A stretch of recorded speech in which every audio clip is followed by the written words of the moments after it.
a break, now I know what it takes. I'm putting a new face on the old one, ready for anything. Playing with fate, not a moment too late. Showing the whole world nothing can get me down. Ooh,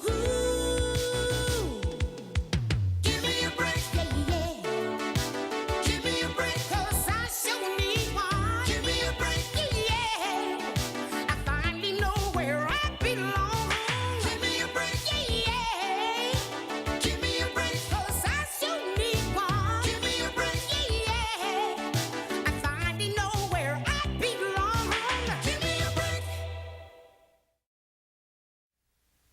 Last week, Nell quit college and gave up her dream of being a child psychologist. Instead, she decided to manage a rock group led by an ex-convict. She tried to get the band on Gary Collins' Our Magazine show, but Gary was not too thrilled with them. When Nell went backstage to tell the leader how much she hated the number, she discovered he'd been in prison for murdering the music critic who didn't like one of his songs.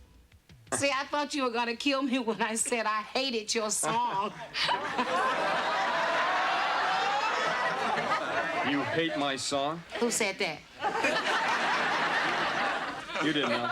You stood right there and said you hated my song. No, I didn't. No. I said I loved it. See, you just didn't understand me because of the laughter and the beating of my heart. No.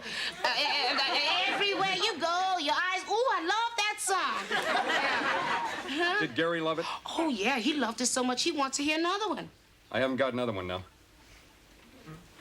What? Yeah, I was going to write one, but I got paroled.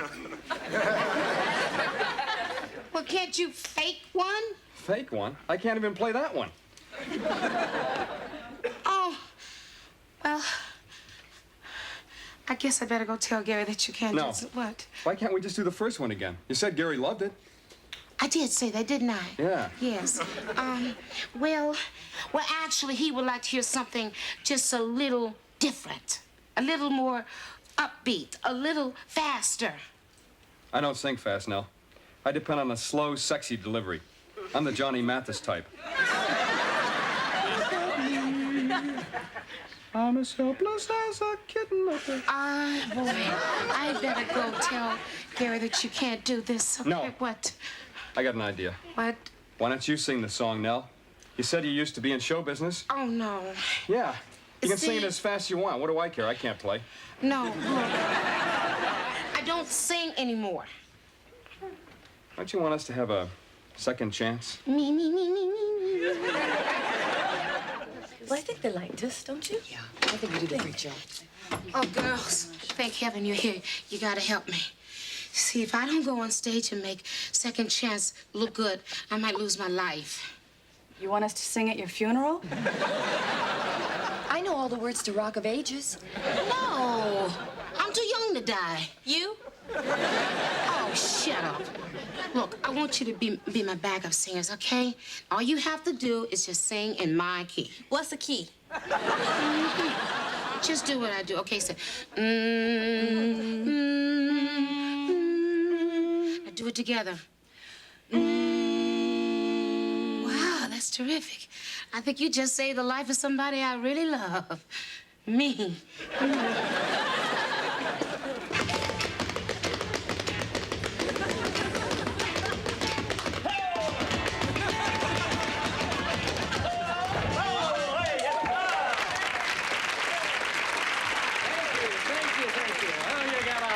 Thank you, Happy. That was wonderful. You know, some of the acts we've had here were so bad they smelt, which incidentally is on the menu for only $6.95. But seriously, folks, it's not often that we ask an act to appear twice here on Amateur Night at Skipper Dwayne's, but because Gary Collins loved them so, here they are again to sing for you the one and only Second Chance.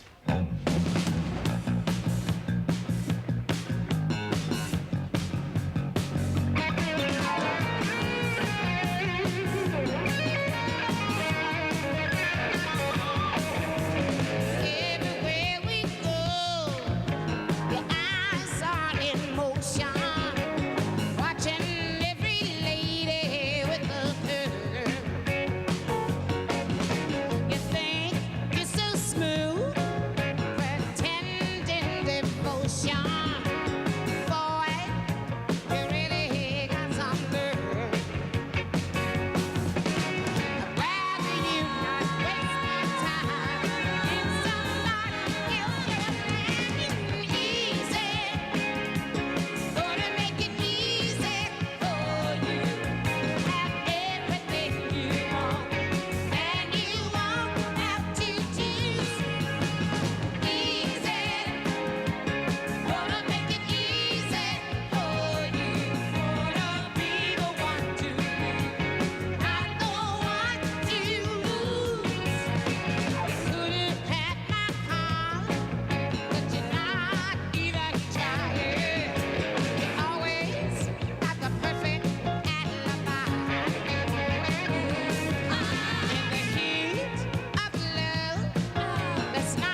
Oh, well, when do you want to have my show? Well, listen, I've got a house band. It's you that I want. I want you on my show. Oh, well, that's nice, but what about my band? Listen, I don't do variety often, but I think my audience is gonna love you. Listen, take this and call this fella. That's my talent coordinator, all right? Oh, but no, I'm a retired singer. Sinatra told me the same thing. Bye-bye now. But what about the band? Hey, Nell. Huh? I want to talk to you. Okay. Guys, I've been talking, and we don't think it's going to work out for us. What? Yeah, we don't think you're right for the group. You sing too loud. You don't sound like a convict. Ah, and I thought you didn't know anything about music. Well, we just want to thank you for all you tried to do for us. You're a good person, Nell.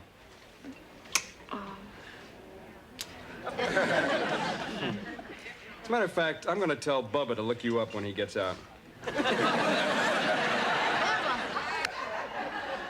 Whoa, didn't I tell you I'm thinking about going back home to Alabama? No, Morocco. That's where I always wanted to go. My roots. Addie!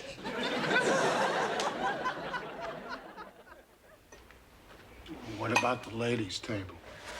Leave it. I'll take care of it. Good night. Good night.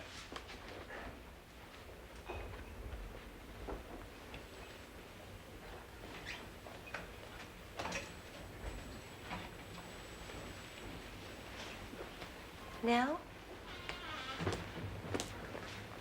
Honey, what are you doing? I dropped Katie off. I went by the house. I paid Joey's babysitter for you. I waited. You never showed up. Oh, Addie. What's wrong? Addie, I've been thinking, and I've been thinking, I've been thinking, I've been thinking, and I still don't know what to think. Now, let me make it simple for you. Don't go back in the show business. Go back to college. Professor Barrett would welcome you with open arms. I don't think so, Addie. Not after he sees what I carved on my desk when I left. Thought you might like some coffee. Thanks, Wally. Thanks. You gotta love him. Now, you told me you hated the life of a singer. I mean, being on the road all those months, all the crummy bands and the lousy Addie, hotels and Addie, the awful please. food. Addie, I just... Those are just excuses I made up because I didn't make it, you know. I didn't get a break. But now maybe this is the right time for me. Now, don't make a decision this big on the rebound. You've got to give it more thought. I have given it thought, Addie, and I just don't know what to think, okay? Okay. Well, you know how I feel, but you've got to make up your own mind. But I'm telling you, honey, if you would ask anybody, they would tell you to go back to college. Excuse me. I have a chance to go on the Gary Collins show and to be a singer, you know, possibly start a whole new career. Even though I did, you know, I was a singer a while back and it didn't work. Anyway, do you think I should go back to Glen Lawn Community College even though Professor Barrett passed me over for that child psychology training course at Stanford, or should I chunk the whole thing and just become a singer? No entiendo. No hablo inglés.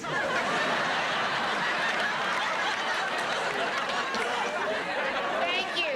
You were a big help. I'm gonna be a singer.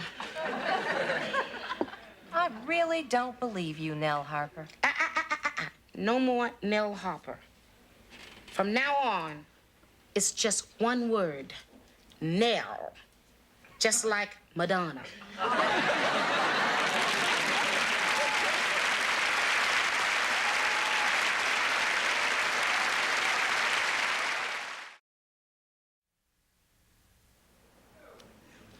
I think that's wonderful. Welcome back.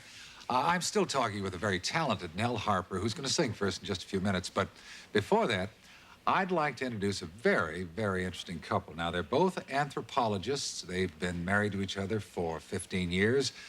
But more importantly, they've just spent a year on a tiny Polynesian island, and they've written a book about it. Please welcome Doctors Jane Keller and Raymond Michelson. How are you? Welcome to the show. You know Nell Harper? How are you? Well, let's start with a little geography. What was the name of the island that you spent the year on? Boratania. Ton. Boratania is the name recognized by the United Nations. Although you know how behind the times the UN is. We were... Ton is the name the islanders took after the revolution last year. Still, the correct name is Boratania. They've got Ton on the T-shirts at the airport. True. Be that as it may, you've written a very wonderful book about that year on Boratania. Yes, we... Ton. We call it Growing Up Below the Equator. Wait a minute. I think I just bought that book. Ah. Isn't it about raising children in a primitive society? Yes, it is, Nell, and we found some amazing similarities between Western society and Boratania. All in all, it's a little bit like Pittsburgh with the beach. I can't agree. You, see, the take, native... for example, our own son. Well, let's not discuss our family on television, Just Raymond. for an example. Yeah, how many children do you have? We have the one... 7. Boy, Milo. Ray doesn't count the 6 children I helped support in Laos. I thought that was Korea. It's Laos. Laos. It's always been Laos. Not Korea. And I'm just sick of you calling it Korea. Well, anyway, we discovered that our son Milo experienced the same problems in relating to his Boratanian peers that he had back home. That's because you made him so neurotic about being short. I did not make him neurotic. You about put lifts in his being tennis shoes, short. didn't you? Well, we're going to be right back. We'll take a short break and continue our fascinating discussion with these two scientists. Stay there. We'll be back in a minute. I did not make him neurotic. I merely explained to him that being short was insignificant and unimportant. I hardly think insignificant is the proper word to use for a 15-year-old boy who's 4'2". Listen. Listen, if I can just make a suggestion. Now, I think we're getting a little bit off the track. And when we come back, if we can just get into the book and kind of get a little more general about it, your son's experiences, for example. But what was the thing that they did, that game that the kids played on the island? Wasn't it similar to our baseball? Yes, it is similar. Gary, it's quite similar, only they use a coconut instead of a baseball. Very hard. It's a lot more dangerous than Jane was baseball. always a little afraid Milo might get hit in the head with a coconut. And he did. Well, he's forgotten about it. I don't... Well, of course he forgot why you about it. don't It's because he had a temporary loss of memory right after the game. See, now that's perfect. That's the kind of thing we want to talk about. I mean, it must be a fascinating experience to be involved in another culture. Oh, please. No thanks. No thanks to the boy's mother. If she had her way, he'd have spent the whole time in a hut playing with that stupid computer she drug Will you along. stop? Will you just Do you stop? think that she went to one of his coconut ball games? Gary, they were in the playoffs with the island of Cava. That's and Senegal. I just wanted the kid to have a little fun, that's all. It was supposed to be a learning experience. Well- He wasn't there to just have fun. But you know, kids learn more when they're having fun, don't you think? Yes, I do, Nell. I think that's true. Only he would have had fun if his mother had been a little less overprotective. A 15-year-old boy still needs protection. But sometimes children need protection from the very ones that are trying to protect them. Oh, look at this. What are you doing? Trying to say that I'm keeping my son dependent on me? Is that If what you're she's not saying it, I certainly will. Good observation, Well, why Nell. don't you take Nell with you to Terra Uza next year? Why not? Instead of me. At least she listens to me. How long is she going to listen to you after you've eaten bark for 2 weeks? Please, I didn't mean to start anything. I was just listening. Which is something Jane has never done. I'd like to know where you get off telling me how to raise my child, sweetheart. Well, it's just that I hate to see a child caught between two parents. Because you know what happens? It always ends up with a kid being hurt. All right, here we go. Well, welcome back.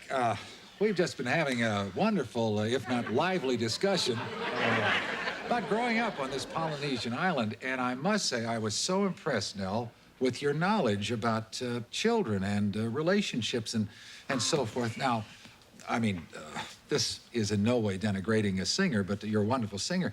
But your knowledge, your grasp of child psychology, have you been interested in that for some time?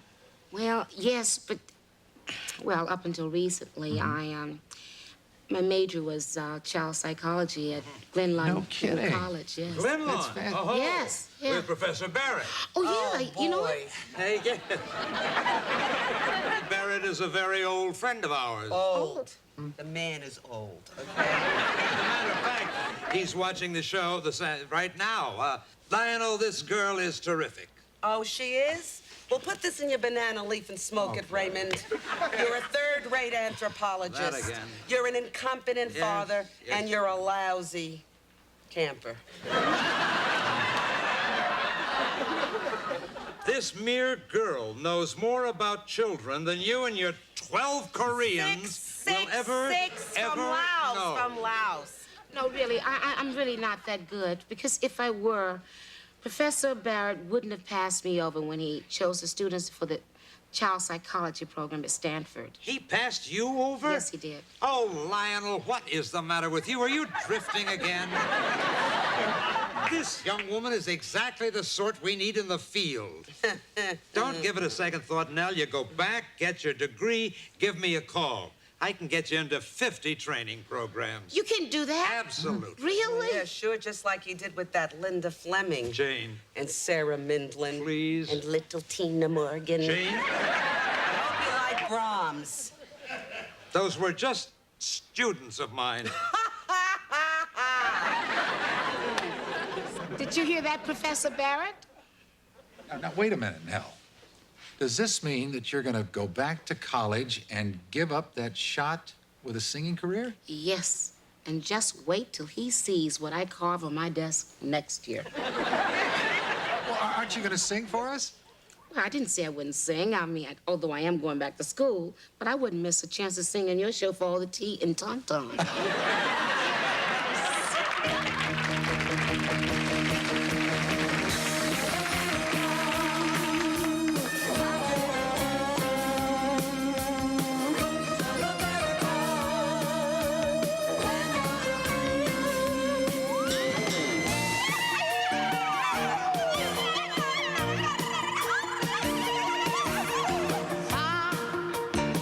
Baby, traveling far without a home. But now with a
Addie, what are you doing here?